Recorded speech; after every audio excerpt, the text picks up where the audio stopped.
identification of dangerous cargoes using IMDG codes, placards, and markings. Introduction. The IMDG code, or International Maritime Dangerous Goods Code, categorizes dangerous goods into 9 main classes, with some subdivided into divisions. Placards and markings are mandatory visual identifiers that directly corresponds to these classifications, enabling quick recognition of hazard during maritime transport.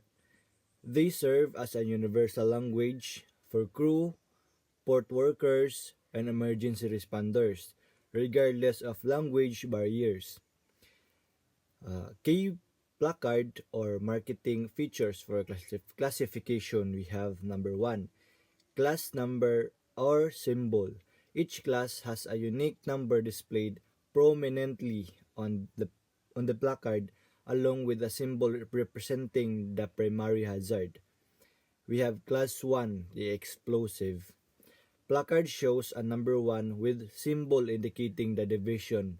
For example, a bomb for division 1.1, mass explosion hazard, a flame for division 1.4, minor explosion hazard, subdivision 1.1-1.6 are distinguished by additional text or symbols.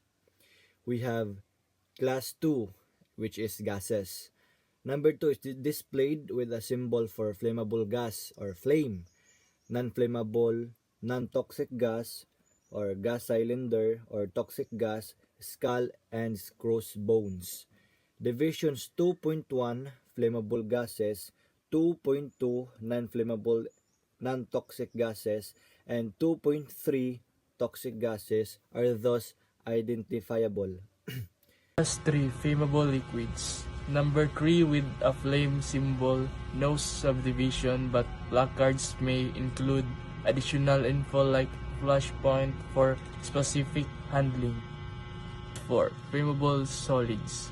Class 4 flammable solid substances liable to spontaneous combustion. Substances which in contact with water emit flammable gases. Number 4 with distinct symbols, a flame over a solid for division 1.4.1, flammable solids, a flame over a square for division 4.2, spontaneously combustible substances, and a flame with a water drop for division 4.3, dangerous when wet.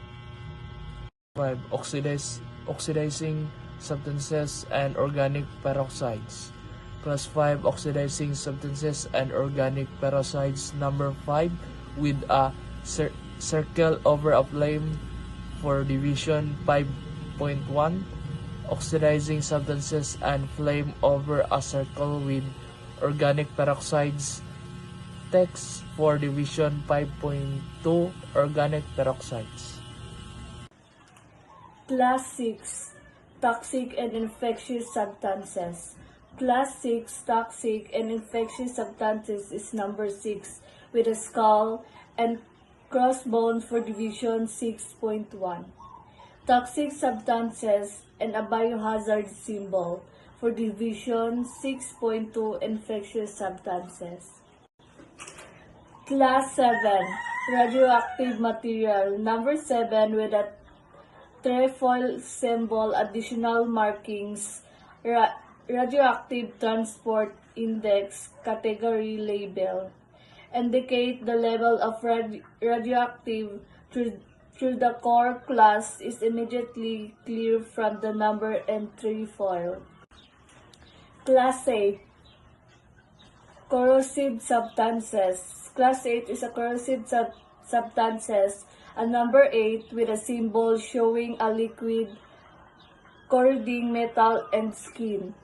No subdivision, but placards may note if the substance is acid or basic.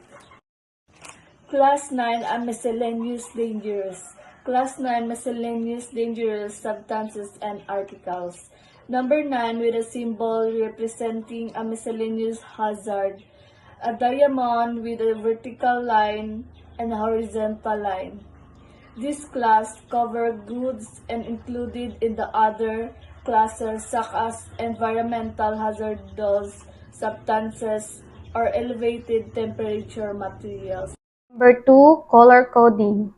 Placards use specific colors to reinforce hazard identification. Red, flammability classes 2.1, 3, 4.1, 4.2, 4.3. Green, non-flammable, non-toxic gases.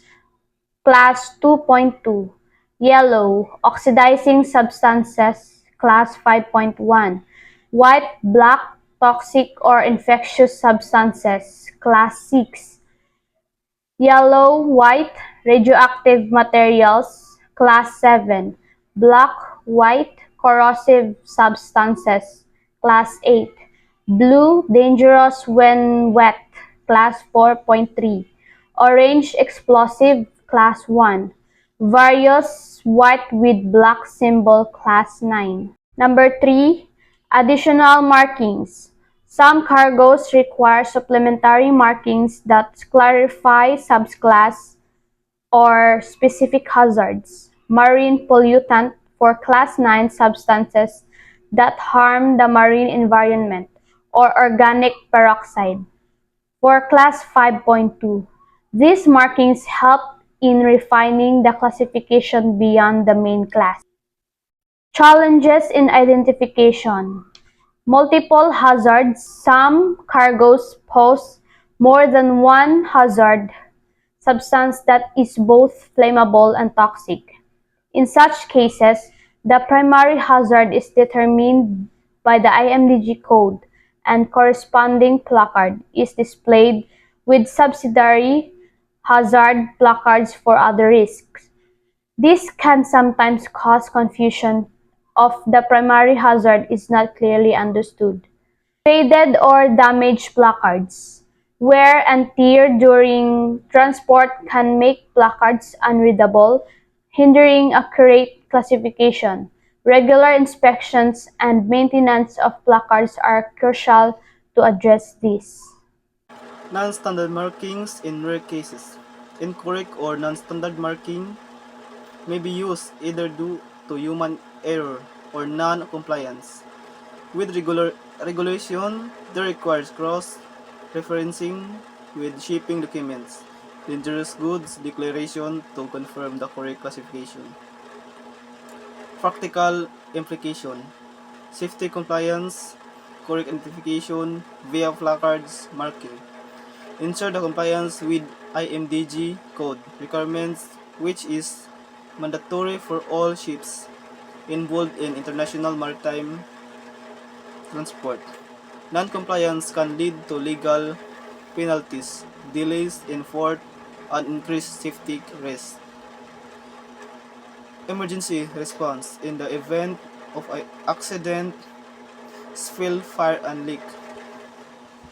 Quick and accurate identification of the IMDG class via placards allow emergency responders to take appropriate measure using the right fire fighting equipment, implementing proper containment produce,